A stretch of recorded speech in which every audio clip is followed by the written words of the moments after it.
आपको मालूम है 26 अक्टूबर 2020 से Jammu Kashmir casual daily wagers forum जो एक अम्ब्रेला ऑर्गेनाइजेशन है और एक वाहिद नुमाइंदा तंजीम है यहाँ की 60,000 से ज़ायद आर्जी मुलाजमीन की जो मुख्तलिफ महकमों में काम कर रहे हैं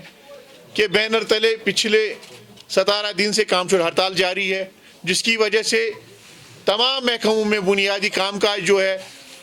काफ़ी हद तक बुरी तरह मुतासिर हुआ है। और सरकार ने हमारी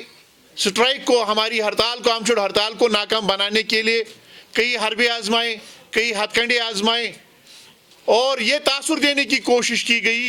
कि इनके बगैर भी काम चल सकता है। यहाँ के रेगुलर एम्प्लॉयज़ की अगर हम बात करें, उनको पिछले 17 दिन से दिन रात काम लिया गया, इजाफी काम लिया गया, ओवर टाइम उनसे लिया गया। एक जगह के बजाय उनको 4-4 पोस्टिंग्स पे काम लिया जाता है और वो दिन रात काम कर रहे हैं। कई एक मुलाजमीन बीमार भी हो गए, उनको हॉस्पिटल में भर्ती भी किया गया। और उसके बाद अगर हम देखेंगे आवाम की जो परेशानियां हैं, उनकी परेशानी में और ज़्यादा इजाफा हो गया था हमारी कामचोड़ हड़ताल की वजह से। बुनियादी जो सहूलियात है 24 घंटे में 2 दिन के बाद 2 घंटे की पानी की सप्लाई दी जा रही थी। हॉस्पिटल्स में का हाल जो है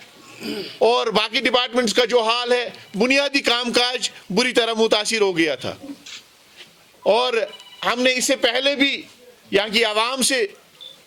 दर्दमंदाना अपील की थी कि ये हमारे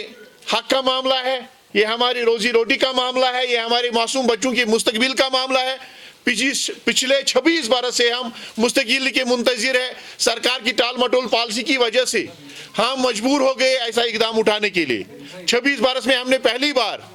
कामचोड़ हड़ताल की कॉल दी है। इस दौरान राजभवन की तरफ से Jammu Kashmir casual daily wagers forum जो कश्मीर प्रोविंस के आर्जी मुलाजमीन को रिप्रेजेंट करते हैं और जम्मू में जो हमारे आर्जी मुलाजमीन हैं उनकी umbrella organisation all department casual labours united front को बातचीत के लिए दावत दी गई। और 11 तारीख को दोनों खितों से, दोनों सूबों से आर्जी मुलाजमीन के नुमाइंदों ने राजभवन में लेफ्टिनेंट गवर्नर साहब से मुलाकात की। हमने daily wagers, casual labours, land owners, ITI workers, SDF, CP workers, cooks, CBWs, EVs, ITI workers, academic arrangements, कैंपा, लोकल फंड वर्कर्स, सफाई कर्मचारी, computer operators, consultants, part time workers, हमालस, ड्राइवर्स, जितने भी यहाँ पे आर्जी मुलाजमीन हैं, उन सब के हवाले से उनको दरपेश जो मुश्किलात, मसाइब है, कसम पुरसी की हालत में वो जिंदगी बसर कर रहे हैं, फाकाकशी के शिकार है वो, इन सब हालात से लेफ्टिनेंट गवर्नर साहब को आगाह किया। और इसके अलावा हमने लेफ्टिनेंट गवर्नर साहब की खिदमत में यह भी अर्ज किया कि कुछ अफसरान बिना स्टडी किए बगैर,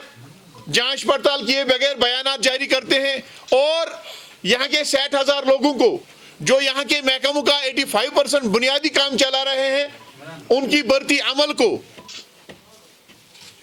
बैकडोर एंट्री के नाम से पुकारा जाता है। हमने इसकी वजाहत की कि हम किन हालात में और किस धोखाधड़ी पॉलिसी के तहत डिपार्टमेंट्स के अंदर लाए गए और हमारी जवानी, हमारा वक्त जाया किया गया आज तक। जैसा कि आपको भी मालूम है 94 में यहाँ जब नामासाइद हालात थे तो यहाँ पे सरकार ने सरकारी एम्प्लॉयमेंट पे, सरकारी नौकरियों पे मुकम्मल बैन लगाई और कोई भी सरकारी नौकरी हासिल नहीं कर सकता था। उस दौरान जब यहाँ के जो डिपार्टमेंट्स है वहाँ के रेगुलर एम्प्लॉयज एक एक करके रिटायर होते गए, पॉपुलेशन बढ़ती गई, काम बढ़ता गया, चाहे वो हॉस्पिटल्स का काम था, चाहे वो फॉरेस्ट डिपार्टमेंट का काम था, चाहे वो एग्रीकल्चर का था, चाहे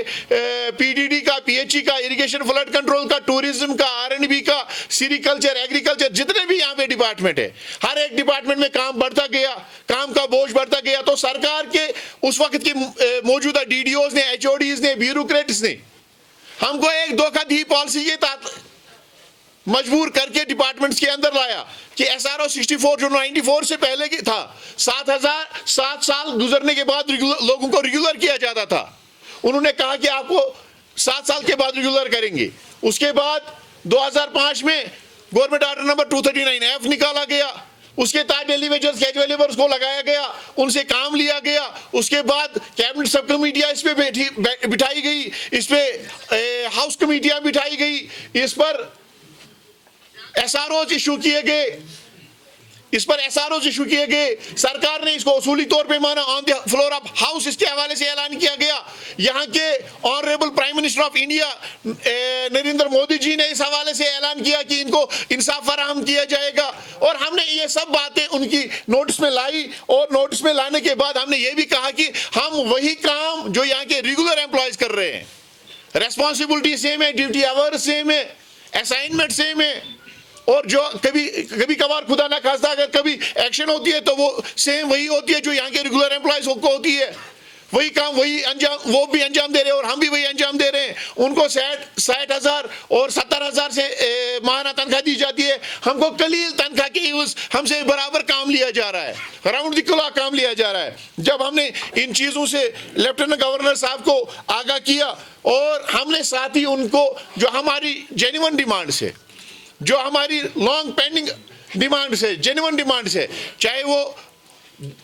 60,000 आरजी मुलाजमीन की रेगुलराइजेशन का मामला है, मिनिमम वेज एक्ट जो बाकी यूटीज में, बाकी स्टेट्स में, हिंदुस्तान के बाकी स्टेट्स में लागू है, हमने उस हवाले से भी बात की, उसकी इंप्लीमेंटेशन के हवाले से बात की। यहाँ पे दो किस्म के लोग हैं, एक वो लोग जिन्होंने अपनी जिंदगी दी, अपना सब कुछ कुर्बान कर दिया डिपार्टमेंट के लिए, कलील तनख्वाह के एवज अपने बाल बच्चों को छोड़ा, चाहे कोरोना था, नामासाइद हालात थे, लॉकडाउन था, और अनरेस्ट के दौरान भी, सैलाब के दौरान भी हमने लोगों की खिदमत की है।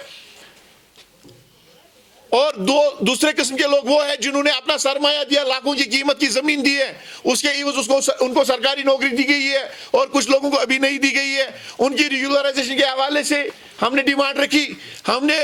मंथली तनख्वाह और जो हमारी बकाया तनख्वाह है, आधे हमारे लोग ऐसे भी हैं जिनको 850-1000 रुपया तनख्वाह दी जाती है, और हमारी जो 10-10 महीनों की, 50 महीनों की, 60 महीनों की मुख्तलिफ महकमों में मुख्तलिफ महीनों की तनख्वाह बकाया जाते हैं, उस हवाले से डिमांड रखी। और जो लोग हमारे दरमियान आज नहीं रहे हैं, जो दौरानी ड्यूटी शहीद हो गए, उनके अफरादी खाना में से एक फर्द को सरकारी नौकरी देने के हवाले से बात की। सरकार ने 2017 में एक एसआरओ इश्यू किया था, एसआरओ 520, उसमें उस वक्त वादा किया गया था आफ्टर इम्प्लीमेंटेशन ऑफ 7th पे कमीशन, इसमें अमेंडमेंट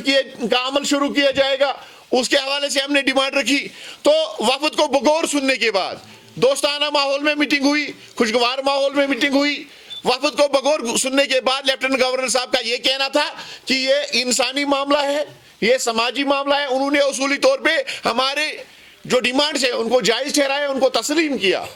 लेकिन उसके साथ ही उन्होंने कहा कि महदूद वसाइल के बुनियाद पे हम सारे डेली वेजर्स कैजुअल लेबर्स को बेक वक्त 60,000 आरजी मुलाजमीन को बेक वक्त रेगुलर नहीं कर सकते हैं। इसके लिए हम एक एला सदी कमेटी बनाएंगे जो यहाँ की लीडरशिप के साथ, Jammu Kashmir casual daily wagers forum के साथ और जम्मू के all department casual labours united front के साथ बातचीत करके फेज वाइज और मॉडल डीज तय करेंगे, तरीक़ेकार तय किया जाएगा कैसे फेज वाइज सारे daily wagers, casual labours, need based workers, land owners, ITA workers, सफाई कर्मचारी, लोकल फंड वर्कर्स, SGF, तमाम मुलाजमीन को कैसे रेगुलराइज किया जाएगा। और हमने उनके सामने ये बात भी रखी थी कि इस हवाले से ब्लैक एंड व्हाइट में कुछ सामने लाया जाए, लेकिन उन्होंने माजरत जाहिर की कि इस वक्त कोड ऑफ कंडक्ट चल रहा है, इसलिए हम आपके इस वक्त कोई रिटन एग्रीमेंट नहीं कर सकते हैं। तो उन्होंने एक कमेटी का कार्ड जो कल ही होने वाला है, कल या परसों हो जाएगा, जिसके साथ हमारी मीटिंग हो जाएगी, जो मॉडलिटीज वगैरह तय करेंगे। उसके बाद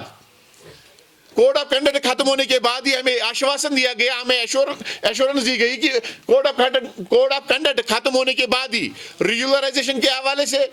मिनिमम वेज एक्ट के हवाले से, लैंड ओनर्स की रेगुलराइजेशन के हवाले से, बकाया जा तनख्वाह के हवाले से, और जो लोग दौरान ड्यूटी शहीद हो गए उनके अफरादी खाना में से एक फर्द को नौकरी देने के हवाले से अमल शुरू किया जाएगा। हम इसलिए Jammu Kashmir casual daily wagers forum ने आज अपने तमाम इकाइयों के साथ बात करके, जम्मू में all department casual labours united front के साथ सलाह मशवर करके, जनरल काउंसिल के इजलास बुला के हमने मशावरत करके ये फैसला लिया, जो हम पिछले 17 दिन से कामचोर हड़ताल पे थे उसको हम 2 माह के लिए मौखर करते हैं। और साथ ही हम ये ऐलान करते हैं कि हम अपनी जदोजहद को तर्क नहीं करेंगे। हर एक डिपार्टमेंट में, हर एक डिवीजन में, हर एक दफ्तर में हमारे जो क़यादत है वो जाएगी, वहां पे लोगों के साथ सलाह मशवरा किया जाएगा और एहतिजाज जारी वरसारी रहेगा। ये एहतिजाज तब तक जारी रहेगा जब तक हमारे मुतालबात के हवाले से सामने कोई ठोस फैसला